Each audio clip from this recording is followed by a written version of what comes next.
On June 7th, 2026, in Stockholm, Sweden, the impossible happened. Not the slow kind of impossible that creeps up on you over years. Not the kind you see coming from a mile away. The kind that hits you in 4 minutes and 53 seconds. The kind that makes 20,000 people in a stadium go completely silent for one full breath before they start screaming.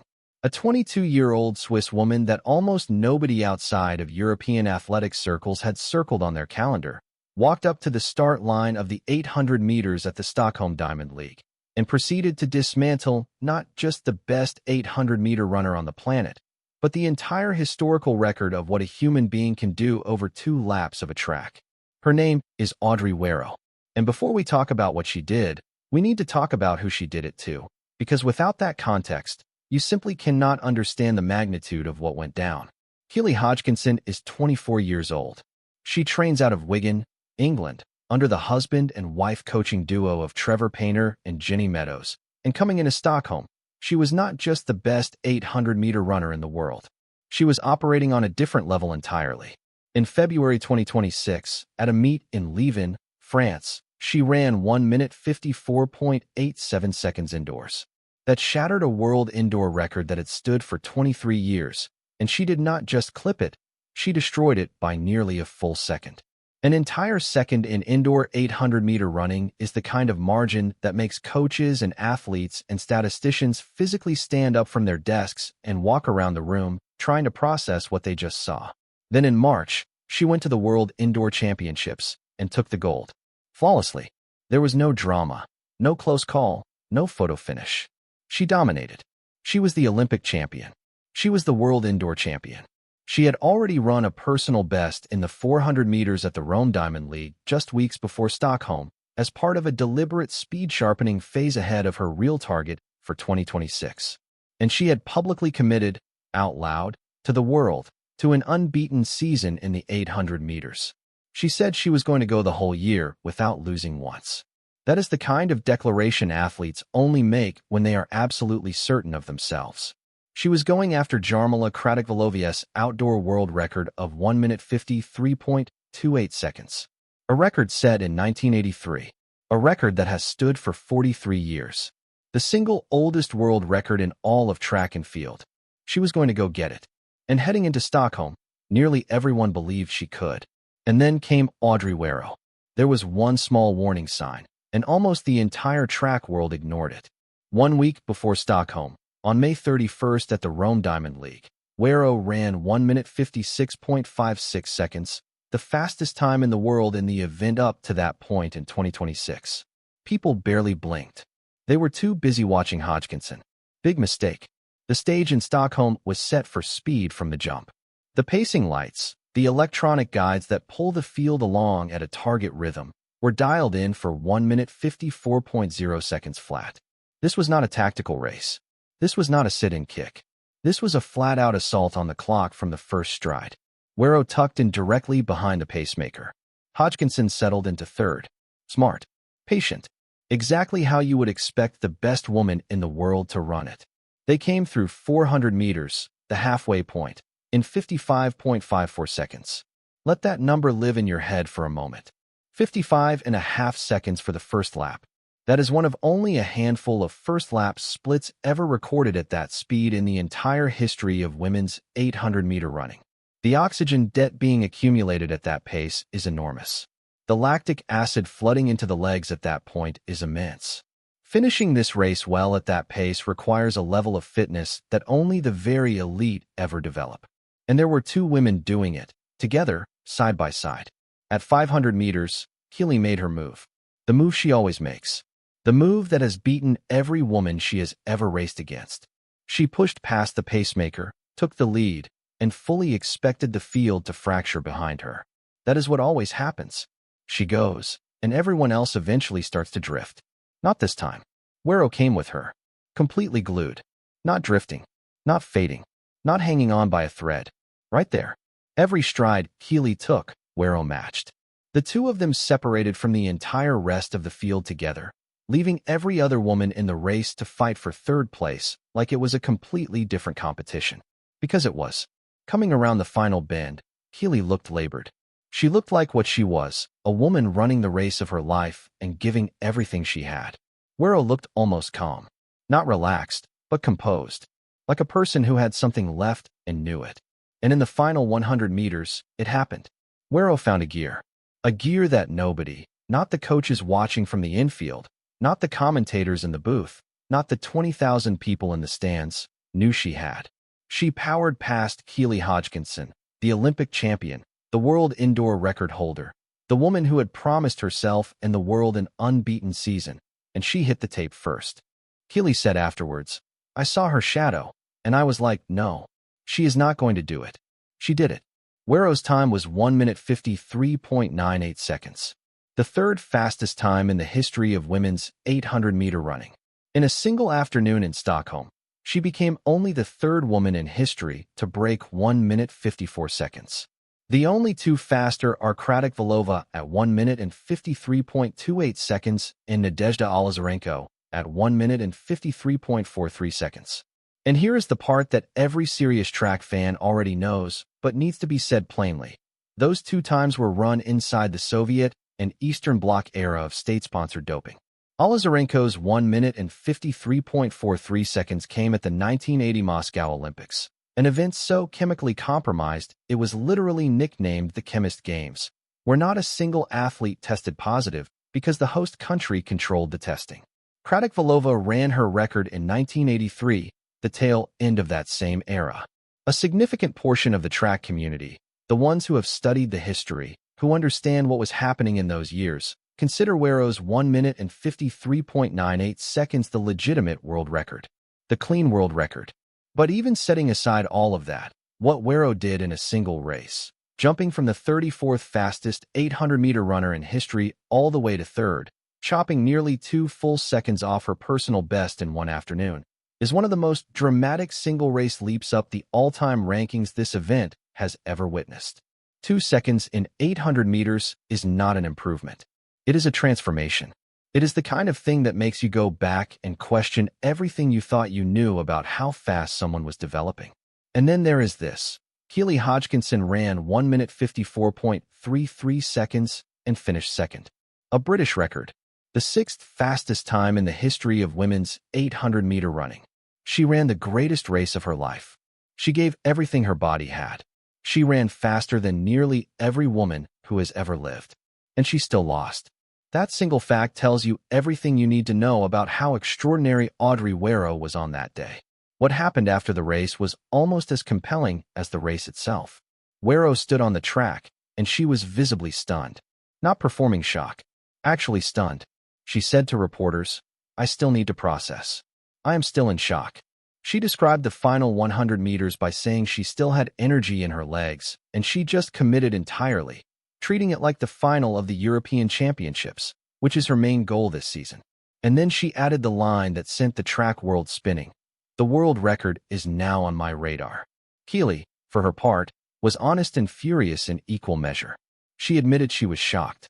But then she said, "I will not let that happen again." And then the quote that mattered most. "Now I believe the world record can fall this year."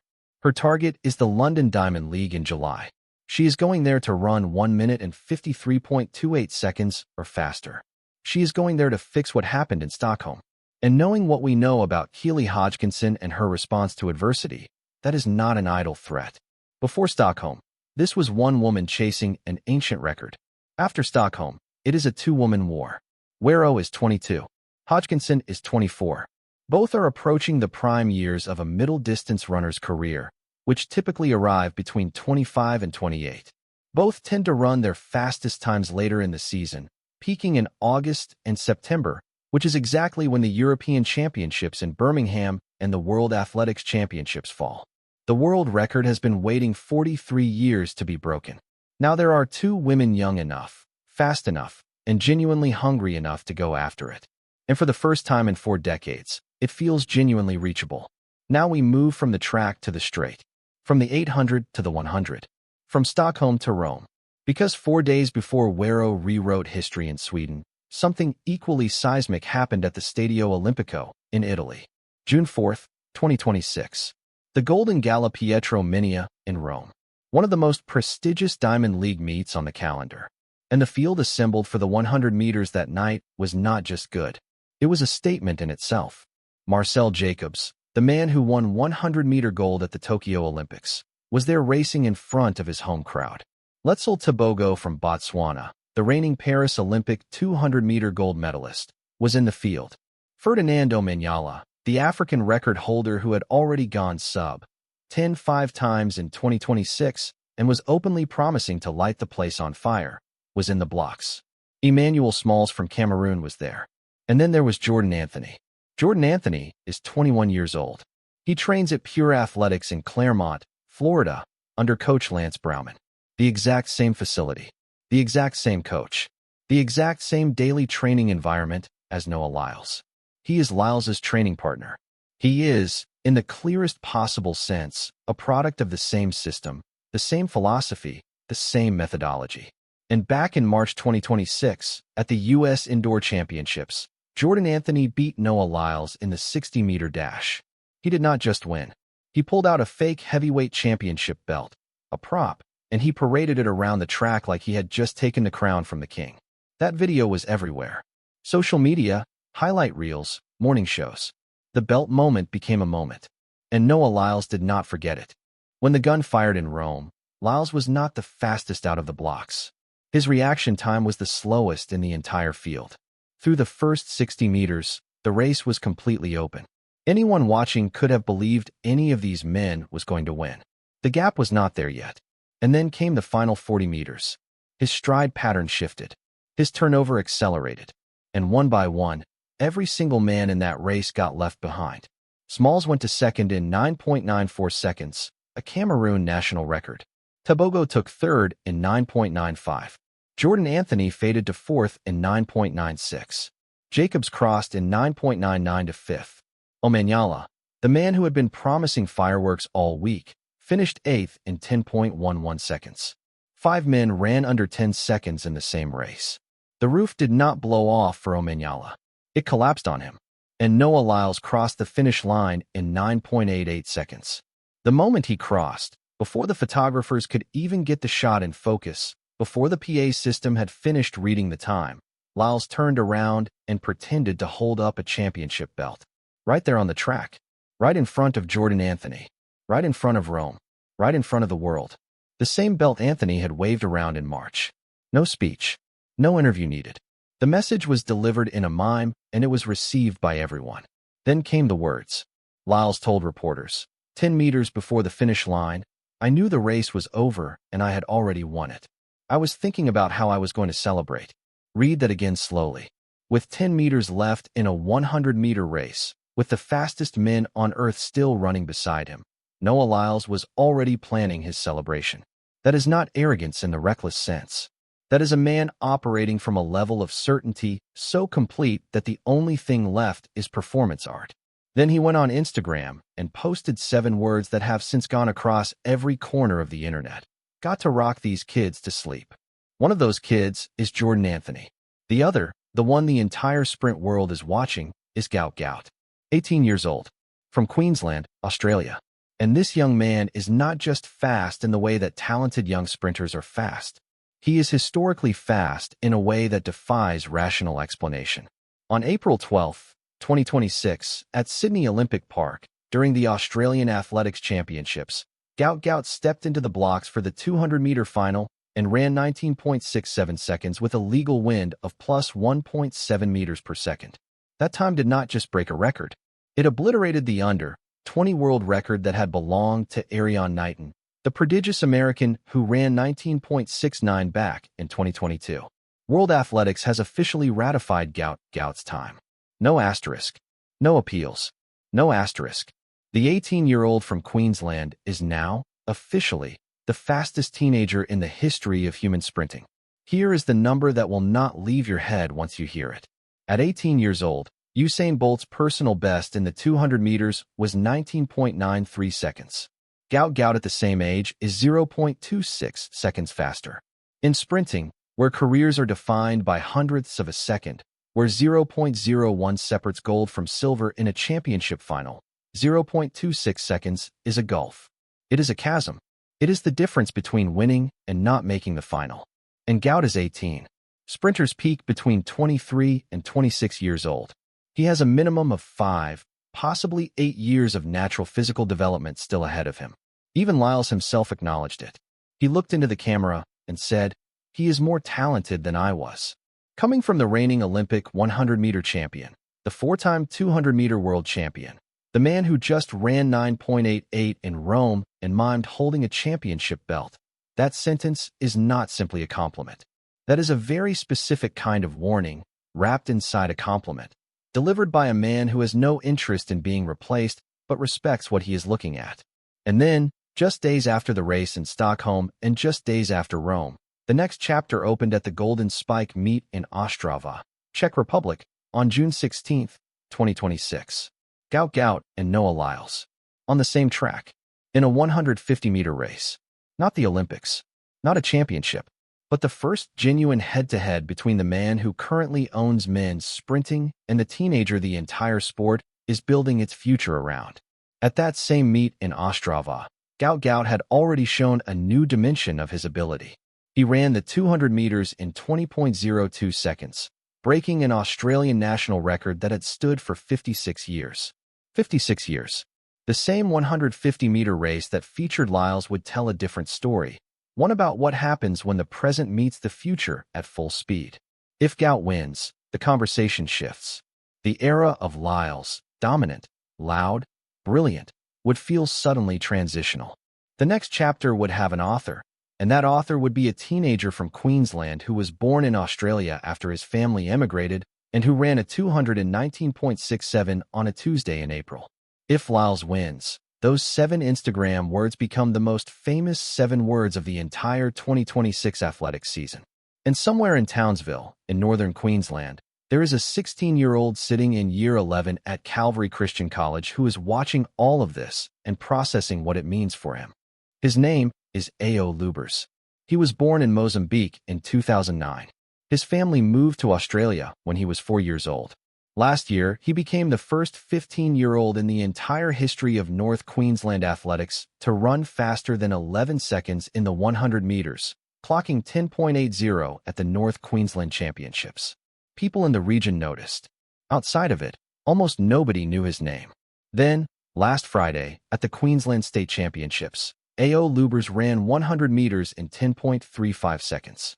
The previous record for 16-year-olds at that championship was 10.73 seconds, set in 2010 by Hugh Donovan, and it had not been touched in 15 years.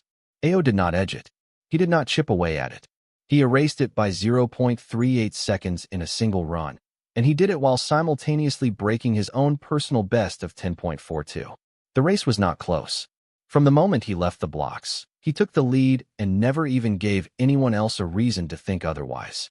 Former Olympic sprinter Paul DiBella, who represented Australia at both the Sydney 2000 and Athens 2004 games, came onto the track after the race and handed Ao his own gold medal. That is the kind of gesture that happens when a man who has lived inside elite sprinting his entire life watches something he understands and respects, something that moves him to give away something he earned. When reporters asked Ao how he felt, he said, "Man, I feel amazing. I was kind of hoping for a time like that, and I wasn't thinking too much about it, but I'm really grateful." His coach told him before the race to stay calm, do what he normally does, and change nothing. 10.35 seconds. At 16 years old. To put that in context, that time would have advanced out of the first round at this year's World Athletics Championships. A high school student in year 11, who still has physics homework and a school lunch break, ran fast enough to survive the opening heat of the biggest track meet on the planet. There is something happening in Australian sprinting right now that the sport has never quite seen before. Gout at 18, ratified world under-20 record holder, already running 200 meters in times that elite senior athletes spend entire careers chasing. Ao Lubers at 16, smashing 15-year-old age group records and running times that belong in world championship first rounds. 2 teenagers from the same country, from the same corner of that country, racing in the same years. 2 teenagers who are going to grow into men over the next decade. Men who will still be in their athletic primes when the 2032 Olympics arrive on Australian soil in Brisbane. And meanwhile, Noah Lyles is rocking everyone to sleep. Keely Hodgkinson is angry and going back to work.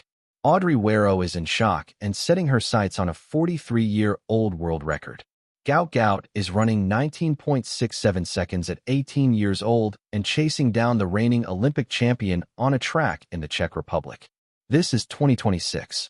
This is what is happening right now in track and field. And the season has barely begun.